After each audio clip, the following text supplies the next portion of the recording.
Bread cream അതാക്കുമ്പോൾ കാണിക്കാം. ഇതാണ് bread. ഇതൊന്ന് എടുക്കാം. ഇതിങ്ങനെ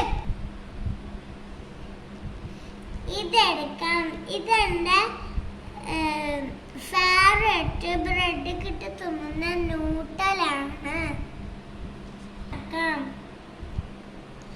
ഓപ്പൺ ആക്കിയിട്ടുണ്ട്. ഇത് വെക്കാം. പിന്നെ സ്പൂൺ എടുക്കാം. സ്പൂണിൽ മെൽറ്റ് ക്രീം എടുക്കാം, കൊടുക്കാം.